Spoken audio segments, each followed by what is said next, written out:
साथियों नमस्कार, मैं Mithilesh Bekadia, lecturer computer science, government Ramchandra Khetan polytechnic college Jaipur. आज का ये हमारा वीडियो अरेज रिलेटेड फंक्शंस पर है। जैसा मैंने पहले भी बताया कि PHP की जो फंक्शन लाइब्रेरी है वो बहुत ही रिच लाइब्रेरी है। आज के इस वीडियो में हम जो फंक्शंस पढ़ेंगे वो अरे स्प्लाइस, एक्सट्रैक्ट, कॉम्पैक्ट और कुछ इटरेटर फंक्शंस, जिनमें की, reset, next, current, previous, and और ईच। सबसे पहले फंक्शन है एरे स्प्लाइस। एरे स्प्लाइस बिल्कुल स्लाइस की तरह ही काम करेगा। वहां पर जहां हम एरे के कुछ एलिमेंट निकाल रहे थे, इस एरे स्प्लाइस फंक्शन में निकालने के साथ साथ उस स्थान पर किसी दूसरे एरे से रिप्लेसमेंट कर सकते हैं। तो यूं समझ सकते हैं कि जिस तरह एरे स्लाइस फंक्शन केवल फाइंड की तरह काम करता था, array splice find and replace की तरह कार्य करेगा। जो एलिमेंट निकालने हैं उनको रिमूव भी करेगा और उनके स्थान पर जिनसे रिप्लेस करना है वो रिप्लेस भी करेगा। इसका सिंटैक्स है अरे स्प्लाइस अरे, जिसमें हम ये ऑपरेशन इंप्लीमेंट करना चाहते हैं। स्टार्टिंग, जहां से एलिमेंट रिमूव करने हैं। लेंथ, जितनी संख्या में एलिमेंट रिमूव करने हैं। एरे इंसर्ट, उनके स्थान पर जो नया अरे इंसर्ट करना है वो। तो ये तीनों आर्गुमेंट, अरे, स्टार्ट और लेंथ, तीनों आर्गुमेंट सेम है जो अरे स्लाइस फंक्शन में काम में लिए गए थे। ये केवल नया आर्गुमेंट है। अरे इंसर्शन मतलब वो एलिमेंट जिसको हम इंसर्ट करना चाह रहे हैं। It specify the position from where the function will start the slicing, जहां से अरेज के एलिमेंट को रिमूव करना है। अगर 0 देते हैं इसका मतलब स्टार्टिंग पोजीशन से रिमूव करना है। नेगेटिव देते हैं तो इसकी काउंटिंग राइट हैंड साइड से होगी, लेफ्ट हैंड साइड की बजाय। लेंथ, नंबर ऑफ एलिमेंट या नंबर ऑफ एलिमेंट इन अरे टू बी रिटर्न, जितने एलिमेंट उसमें से निकालने हैं। अगर यहाँ भी नेगेटिव वैल्यू देते हैं तो काउंटिंग जो है राइट हैंड साइड से होगी। और अगर -n का मतलब है कि जब तक nth एलिमेंट तक नहीं पहुंच जाते तब तक रिमूव करना है, और काउंटिंग राइट हैंड साइड से स्टार्ट करेंगे। अरे insert, element that will be inserted in अरे, वो एलिमेंट जिसको हम अरे में इंसर्ट करना चाहते हैं। If it is a single element, अगर ये केवल एक ही एलिमेंट है जब तो ये स्ट्रिंग भी हो सकती है, और अगर एक से ज्यादा एलिमेंट है तो ये एक अरे होगा। तो चलिए इस अरे स्प्लाइस फंक्शन को हम एक उदाहरण के माध्यम से समझने का प्रयास करते हैं। दो अरे क्रिएट किए हैं हमने, A1 और A2। A1 में 4 एलिमेंट है, रेड, ग्रीन, ब्लू, येलो, और A2 में 2 एलिमेंट है, पर्पल और ऑरेंज। दोनों के साथ कीज हैं A, B, C, D, और A2 के साथ कीज हैं A और B। यहां हम प्रिंट करा रहे हैं उस एरे को जो एरे स्प्लाइस फंक्शन रिटर्न करता है। तो हमने देखा था एरे स्प्लाइस या एरे स्लाइस दोनों फंक्शन में एक ऐसा एरे मिलता है रिटर्न में जो उस फंक्शन के कारण रिमूव हुआ है।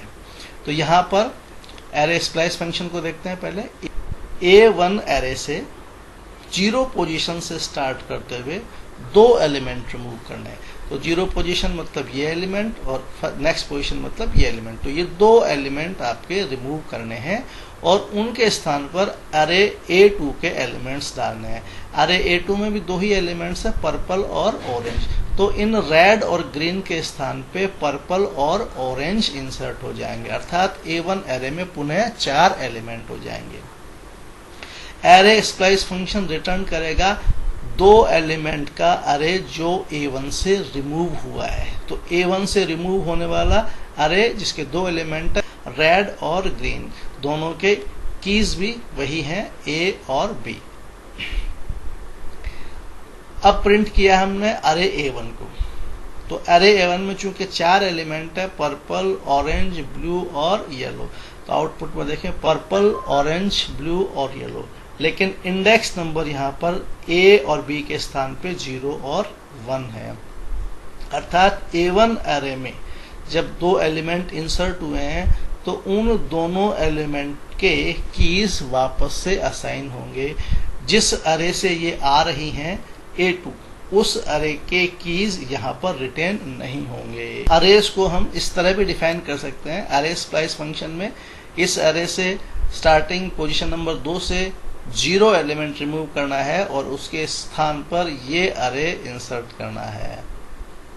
तो स्लाइसिंग या removing element from array name, start from position number 2, take 0 element and insert array जिसके 2 एलिमेंट है मोहन और सोहन एट दिस पोजीशन। अर्थात पोजीशन नंबर 2 पर हमें ये 2 एलिमेंट इंसर्ट करने हैं, जबकि निकालना 0 एलिमेंट है, मतलब निकालना कुछ भी नहीं है। तो अगर हम थर्ड आर्गुमेंट पे 0 डालते हैं, इसका मतलब कुछ भी रिमूव नहीं करना है, केवल सेकंड पोजीशन पे ये एलिमेंट इंसर्ट करने हैं। अरे नेम को प्रिंट कराया जिसमें अब जो है 2 एलिमेंट बढ़ जाएंगे। पहला एलिमेंट राजेश, दूसरा एलिमेंट महेश, इसके बाद ये 2 एलिमेंट मोहन और उसके बाद सोहन, देन सुरेश एंड गणेश। तो 4 एलिमेंट से बढ़कर अब 6 एलिमेंट हो गए हैं। देखें राजेश, महेश, इसके बाद ये 2 एलिमेंट जो नए इंसर्ट हुए हैं, उसके बाद सुरेश और गणेश। तो यहाँ देखें ये जो एलिमेंट इंसर्ट हुए हैं इनके इंडेक्स नंबर 0 और 1 थे, लेकिन नए एरे में जाने के बाद नए इंडेक्स नंबर असाइन हुए हैं 2 और 3। If third and fourth argument are undefined, तो थर्ड आर्ग्यूमेंट की डिफॉल्ट वैल्यू ऑल है, तो सारे एलिमेंट रिमूव हो जाएंगे और इंसर्ट कुछ भी नहीं होगा। तो अब चलते हैं एक्सट्रैक्ट फंक्शन पर। Extract function it creates variable and assign values from अरे। किसी अरे से कुछ वेरिएबल्स क्रिएट करेगा और उन वेरिएबल्स की कुछ वैल्यूज असाइन करेगा। Where keys are variable and array elements are the variable name. मतलब एक अरे से जो उसकी कीज हैं उनके नाम से तो वेरिएबल्स क्रिएट कर देगा, और जो उन कीज के कॉरस्पॉन्डिंग वैल्यूज हैं उन वैल्यूज को उन वेरिएबल्स की वैल्यूज असाइन कर देगा। इसका सिंटैक्स है एक्सट्रैक्ट अरे का नाम जिससे हम एक्सट्रैक्शन चाहते हैं, एक्सट्रैक्टिंग रूल्स और prefix. Extracting rules, if some keys are not valid variable name. जब हम किसी अरे के कीज को और उनकी वैल्यूज को एक्सट्रैक्ट कर रहे हैं तो हो सकता है जो अरे में कीज हैं वो वैलिड वेरिएबल नेम नहीं बनाती हों, या हो सकता है कि उस नाम से पहले ही कोई वेरिएबल हमारे कोड में अवेलेबल हो। तो उस स्थिति में ये एक्सट्रैक्ट रूल्स काम लेते हैं। This parameter specify how valid variable names and variable colliding are treated. अगर वेरिएबल नेम की कोलिजन होती हैं या वैलिड वेरिएबल नहीं होता तो उस स्थिति में कैसे ट्रीट करना है, ये एक्सट्रैक्टिंग रूल्स स्पेसिफाई करते हैं। प्रीफिक्स, ये प्रीफिक्स जब भी काम आता है जब एक्सट्रैक्टिंग रूल्स लिखते हैं, कोलिजन हो जाती है या वैलिड वेरिएबल नेम नहीं आते हैं तो हम वेरिएबल्स के नाम के पहले कुछ प्रीफिक्सेस लगाते हैं जिससे वेरिएबल नाम सही हो जाए या कोलिजन नहीं हो। यहाँ ये ध्यान रखना बहुत आवश्यक है कि चूंकि एक्सट्रैक्टिंग में वेरिएबल नेम भी आ रहे हैं और वैल्यूज भी आ रहे हैं तो अरे हमेशा एसोसिएटिव अरे ही होगा। अगर आप इंडेक्स बेस अरे यूज कर रहे हैं तो इंडेक्स बेस अरेज में कीज या इंडेक्स केवल न्यूमेरिक होते हैं 0, 1, 2, 3, तो उस जगह वैलिड वेरिएबल्स नेम का इशू क्रिएट होता है। चलो इसको एक उदाहरण से समझते हैं। हमने एक अरे क्रिएट किया है, नाम है माई अरे से, जिसमें 3 एलिमेंट है, कैट, डॉग और हॉर्स। तीनों एलिमेंट्स के एसोसिएटिव कीज हैं। कैट की की है A, डॉग की है B और हॉर्स की है C। हमने एक्सट्रैक्ट किया है, सेकंड और थर्ड आर्गुमेंट को डिफॉल्ट यूज किया है। इसका मतलब हम कोई भी एक्सट्रैक्टिंग रूल्स फॉलो नहीं करना चाहते और ना ही हमने कोई प्रीफिक्स दिया है। एक्सट्रैक्ट होगा इस अरे के कीज और उनकी वैल्यूज। तो 3 की हैं A, बी और सी। तो 3 वेरिएबल्स क्रिएट हो जाएंगे, $A नाम से, $B नाम से और $C नाम से, और उनकी वैल्यूज हो जाएंगी $A की वैल्यू कैट, $B की वैल्यू डॉग, $C की वैल्यू हॉर्स। यह हमने प्रिंट कराया है $A की वैल्यू, $B की वैल्यू और $C की वैल्यू। तो आप देखें $A की वैल्यू कैट है, $B की वैल्यू डॉग है, $C की वैल्यू हॉर्स है। ये यहाँ पर की नहीं होके अब ये वेरिएबल्स बन गए हैं। But what if there is a variable already present in code? अगर सपोज हमारे पास $A नाम का वेरिएबल पहले से ही होता, तो उस स्थिति में क्या होता?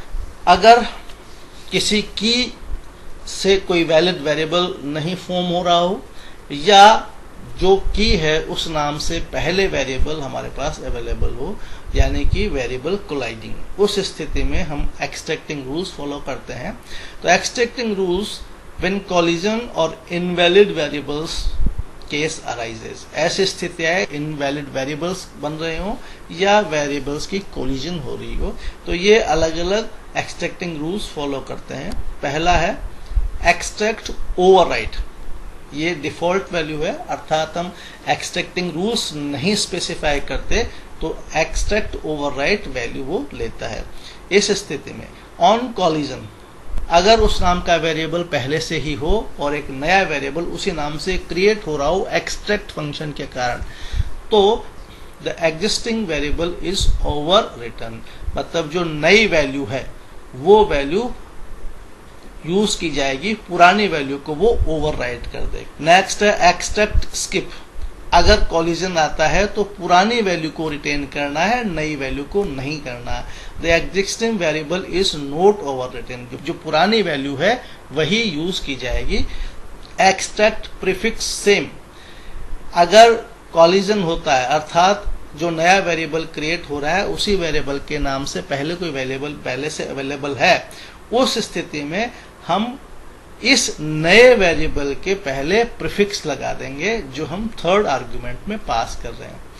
एक्सट्रैक्ट प्रीफिक्स ऑल, बिना ये देखे कि अरेज के जो कीज हैं उन नाम से पहले वेरिएबल है या नहीं, हर की के पहले एक प्रीफिक्स लगा देंगे। सपोज ये हमारा एग्जांपल है, इसमें एक वेरिएबल है a जिसकी पहली वैल्यू हमने साइन कर रखी है मंकी, और ये एक्सट्रैक्ट हम कर रहे हैं माई अरे नाम के अरे को, और एक्सट्रैक्टिंग रूल्स में हमने एक्सट्रैक्ट स्किप रखा है। एक्सट्रैक्ट स्किप का मतलब है कि पुरानी वेरिएबल की वैल्यू को ही रिटेन करना है। तो 3 वेरिएबल क्रिएट होंगे a, b और c। अगर यहाँ एक्सट्रैक्ट स्किप नहीं रखते, यानी कि इसकी डिफॉल्ट वैल्यू रखते एक्सट्रैक्ट ओवर रिटर्न, तो इस नए a के वेरिएबल की वैल्यू रिटेन रहती, अर्थात a की वैल्यू कैट रिटेन रहती। लेकिन हम यहाँ यूज कर रहे हैं एक्सट्रैक्ट स्किप, अर्थात पुरानी वैल्यू को ही रखना है, तो इस कैट वैल्यू को ही रिटेन नहीं करेगा। हम आउटपुट में देखते हैं a की वैल्यू मंकी यानी कि पुरानी वैल्यू आ रही है। अगर यहाँ हम ओवरराइट करके रखेंगे तो a की वैल्यू कैट आएगी, मंकी नहीं आएगी। Extract skip did not overwrite the new value, मतलब ये नई वैल्यू नहीं लिखता है। It hold the old value from the code, जो पुराने वेरिएबल की वैल्यू है उसी को ये रिटेन रखेगा। एग्जांपल में हमने जो एक्सट्रैक्टिंग रूल्स है वो यूज किए हैं एक्सट्रैक्ट प्रीफिक्स सेम। अगर वेरिएबल नेम की कॉलिजन होती है, 2 वेरिएबल सेम नाम से आते हैं, तो नए वेरिएबल के पहले प्रीफिक्स लगाना है, और प्रीफिक्स लगाना है n। तो अब अगर कॉलिजन होती है तो नया वेरिएबल क्रिएट होगा, उससे पहले n, फिर उसके बाद अंडरस्कोर, उसके बाद की, एक नया नाम का वेरिएबल क्रिएट होगा। तो यहाँ a नाम का वेरिएबल पहले से अवेलेबल है, तो नया वेरिएबल क्रिएट होगा n_a। तो अब इसके एक्सट्रैक्ट होने के बाद प्रोग्राम में 4 वेरिएबल हैं, a, n_a, b और c। इन चारों के हम आउटपुट देखते हैं। a की वैल्यू मंकी, b की वैल्यू डॉग, c की वैल्यू हॉर्स, और ये जो वेरिएबल है वो नया वेरिएबल क्रिएट हुआ जिसका नाम होगा n_a। जो प्रीफिक्स हमने दिया है उसके बाद अंडरस्कोर, उसके बाद की। तो नया वेरिएबल क्रिएट हुआ n_a। एक्सट्रैक्टिंग रूल्स हैं, उनमें कॉलिजन के होने के बाद प्रीफिक्स क्या यूज करना है ये हम थर्ड आर्ग्यूमेंट में देते हैं।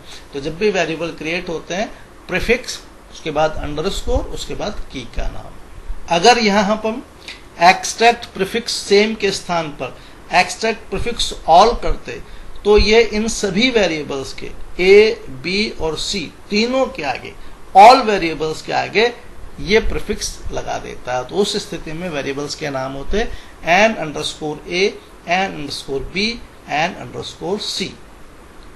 तो हमने इनके सभी के एग्जाम्पल देख लिए, extract overwrite, extract skip, extract prefix same, extract prefix all, extract prefix invalid. अगर कोई ऐसा वेरिएबल क्रिएट होता है जो इनवैलिड है, जैसे हमने किसी के साथ की असाइन कर रखी है न्यूमरिक, तो उस स्थिति में न्यूमरिक की के नाम से जब वेरिएबल क्रिएट करते हैं तो वैलिड वेरिएबल नहीं होते। अगर इनवैलिड वेरिएबल हो रहा है तो ओनली इनवैलिड और numeric variables names will be given A prefix. उस स्थिति में जो आप प्रीफिक्स बताएंगे वो प्रीफिक्स उन कीज से पहले लगा देंगे। नेक्स्ट फंक्शन है compact. The compact function create an array from variables and their values. Syntax है इसका, कॉम्पैक्ट उन वेरिएबल्स के नाम जिनसे हम एक अरे क्रिएट कर रहे हैं। It just reverse to the extract function. ये एक्सट्रैक्ट फंक्शन के जस्ट रिवर्स है। हम यहाँ वेरिएबल्स के नाम देते हैं, जिन जिन वेरिएबल्स के नाम देंगे उन वेरिएबल्स की की बन जाएंगी और उनकी वैल्यूज जो है वो एलिमेंट हो जाएंगे अरे के। The variable may be of any type. ये वेरिएबल किसी भी तरह के हो सकते हैं। Even may be F N array. ये अरे भी हो सकते हैं वेरिएबल, ऐसा नहीं है कि केवल सिंपल वेरिएबल हो, ये एक अरे भी हो सकते हैं। अगर ये वेरिएबल अरे है तो जो अरे क्रिएट होगा वो मल्टी डायमेंशनल अरे होगा। इसको कॉम्पैक्ट फंक्शन को उदाहरण के माध्यम से समझते हैं। हमने वेरिएबल्स क्रिएट किए हैं फालना, बाली, पाली, जयपुर। ये 4 वेरिएबल्स हैं। इन 4 वेरिएबल्स की वैल्यू राजेश, महेश, सुरेश और गणेश है। एक ने अरे भी यूज किया है जिसके 2 एलिमेंट है, न्यूयॉर्क और कनाडा।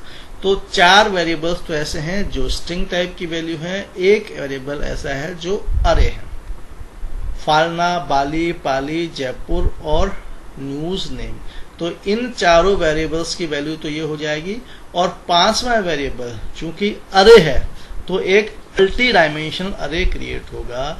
इस मल्टी डायमेंशनल के 5 एलिमेंट होंगे, 1, 2, 3, 4, 5। तो ये चारों एलिमेंट तो आपके स्ट्रिंग टाइप की वैल्यू रखेंगे और 5वां एलिमेंट एक अरे होगा। तो आप देखिए, पहले की है फालना, उसकी वैल्यू राजेश, दूसरी की है बाली, उसकी वैल्यू महेश, तीसरी की है पाली, उसकी वैल्यू सुरेश, चौथी की है जयपुर, उसकी वैल्यू गणेश। तो ये चारों वेरिएबल्स आपके अरे में असाइन हो गए। 5वां वेरिएबल जो हमने अरे ले आया था, तो 5वां वेरिएबल एक, ये 5वां एलिमेंट एक अरे है जिसके 2 एलिमेंट है, इंडेक्स नंबर 0 पर न्यूयॉर्क, इंडेक्स नंबर 1 पर कनाडा। नेक्स्ट हमारे फंक्शन है iterator functions. Iterator is a pointer that points an element of an array. जब भी हम अरे यूज करते हैं तो जितने भी अरे के एलिमेंट्स हैं उन एलिमेंट्स को जो पॉइंटर पॉइंट करता है उसको हम इटरेटर कहते हैं। Function which are used to set और मूव और reset the iterator are known as the iterator function. ऐसे कोई फंक्शन यूज करें जिन फंक्शन के माध्यम से इटरेटर की पोजीशन मूव होती हो, तो उन सभी फंक्शन को हम इटरेटर फंक्शंस कहते हैं। इनमें से कुछ फंक्शंस की वैल्यूज को रिटर्न करेंगे अरे की, कुछ फंक्शन ऐसे होते हैं जो वैल्यू रिटर्न करते हैं, कुछ फंक्शन दोनों की और वैल्यू दोनों का अरे रिटर्न करते हैं। कुछ फंक्शन एग्जीक्यूट होने के बाद इटरेटर को नेक्स्ट पॉइंट पर लोकेट कर देते हैं, जबकि कुछ फंक्शंस इटरेटर को मूव नहीं करते। ये कुछ फंक्शंस हैं जिनको आज हम पढ़ेंगे की, next, previous, current, each, reset और एंड। कुछ फंक्शंस को हम एग्जांपल्स के माध्यम से समझेंगे। Function return the key of the element pointed by the iterator. की फंक्शन के माध्यम से पॉइंटर ने जिस पोजीशन पर पॉइंट कर रखा है उस पोजीशन पे जो की है उसको रिटर्न करता है, और नेक्स्ट फंक्शन जो है पॉइंटर को या इटरेटर को नेक्स्ट लोकेशन पर या नेक्स्ट पोजीशन पर मूव कर देता है। सिंपल सिंटैक्स है, की या नेक्स्ट और अरे का नाम जिस पर हम एग्जीक्यूट करा रहे हैं। दोनों में सिंपल एक आर्गुमेंट पास करना, अरे का नाम। Key function return key of the element pointed by the array pointer और iterator. Return null for empty array. अगर कोई ऐसा अरे है जिसमें कोई भी एलिमेंट नहीं है तो की फंक्शन रिटर्न करेगा नल वैल्यू। या आपके इटरेटर किसी ऐसे लोकेशन पे है जिस पर कोई भी एलिमेंट नहीं है तो भी ये नल रिटर्न करेगा। Next function move the pointer to the next element, it does not return any value. Next function केवल इटरेटर को नेक्स्ट पोजीशन पे मूव करता है, कोई भी वैल्यू रिटर्न नहीं करता। तो हमने एक एग्जांपल लिया जिसमें की और नेक्स्ट फंक्शन दोनों को यूज करके हमने अरेज की वैल्यूज को प्रिंट कराया। एक अरे है हमारा जिसमें वैल्यूज हैं राजेश, महेश, सुरेश और गणेश। चारों एसोसिएटिव वैल्यूज हैं, चारों के साथ कोई न कोई चीज एसोसिएट है। ये स्टेटमेंट है, इक्वल स्टेटमेंट, जिससे ये मैसेज प्रिंट होगा, specify the name associate with the cities, new line. उसके बाद व्हाइल लूप जब तक चलेगा जब तक कि ये कंडीशन ट्रू होती है, अर्थात की फंक्शन जब तक इस अरे पे इम्प्लीमेंट करने के बाद कोई वैल्यू रिटर्न करता है तब तक ये व्हाइल लूप चलता रहेगा, और जब ये की फंक्शन नल रिटर्न करेगा तो ये कंडीशन फॉल्स हो जाएगी। उसके बाद व्हाइल लूप से हम बाहर निकल जाएंगे। और व्हाइल लूप के बॉडी में हमने दो स्टेटमेंट लिख रखे हैं, एक तो वेरिएबल की वैल्यू प्रिंट की है और उसके बाद पॉइंटर को नेक्स्ट लोकेशन पे मूव कर दिया।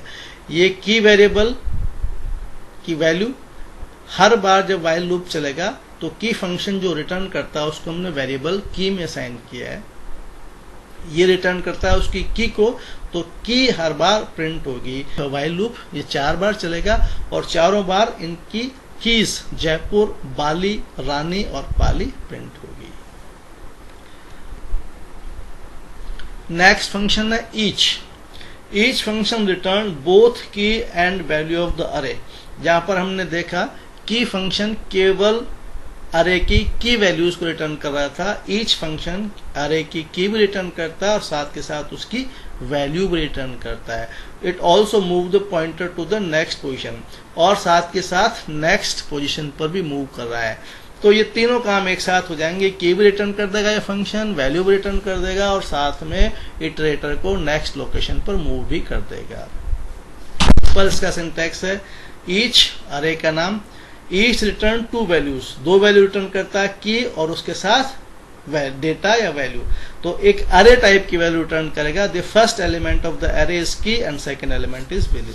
तो फंक्शन की है जो अरे रिटर्न करेगा जिसमें 2 वैल्यूज होंगी। की फंक्शन को भी हम उदाहरण के माध्यम से समझते हैं। वही एक वेरिएबल क्रिएट किया हुआ हमने नेम से, जिसमें 4 एलिमेंट्स हैं राजेश, महेश, सुरेश और Ganesh. While key value is equal to each of name. अब यहाँ पर ये ईच फंक्शन जो रिटर्न करेगा वो एक अरे होगा और उस अरे को हमने असाइन किया की वैल नाम के वेरिएबल में। ये जो आपका वाइल लूप है 4 बार चलेगा और 4 बार चलते समय हर बार ये एक अरे रिटर्न करेगा की वैल नाम से। की वैल नाम के अरे में 2 वैल्यूज होंगी, इंडेक्स नंबर 0 पर उसकी की और इंडेक्स नंबर 1 पर उसकी वैल्यू। तो हमने इस प्रिंट की के माध्यम से दोनों वैल्यूज प्रिंट कराई है, की और उसकी वैल्यू। तो देखिए पहली बार जब फंक्शन लूप चलेगा तो key is equal to Jaipur और value is equal to Rajesh. तो key is equal to Jaipur और value is equal to Rakesh. Key save हुई थी की वैल 0 में और वैल्यू सेव हुई थी की वैल 1 में। तो हर बार ये एक अरे रिटर्न करेगा जो अरे इस वेरिएबल में सेव होगा और उस अरे के हमने दोनों एलिमेंट्स को हमने अलग अलग प्रिंट कराया है। तो ईच फंक्शन समझ में आ गया होगा। अब इसके बाद ये 4 इटरेटर्स और हैं। Current, it return the value of the current element in the अरे, एंड ये आपके इटरेटर को लास्ट अरे के लास्ट पोजीशन पर मूव कर देगा।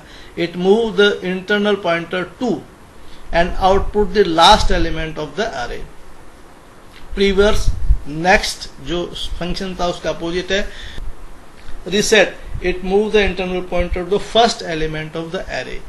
रिसेट फंक्शन हमने पहले भी देखा था, ये एरे के स्टार्टिंग पोजीशन पर अर्थात इंडेक्स नंबर 0 या पोजीशन नंबर 0 पर पॉइंटर को रीलोकेट कर देता है। मुझे आशा है कि आज के वीडियो से आपको अरेज के फंक्शन समझने में मदद मिलेगी। धन्यवाद।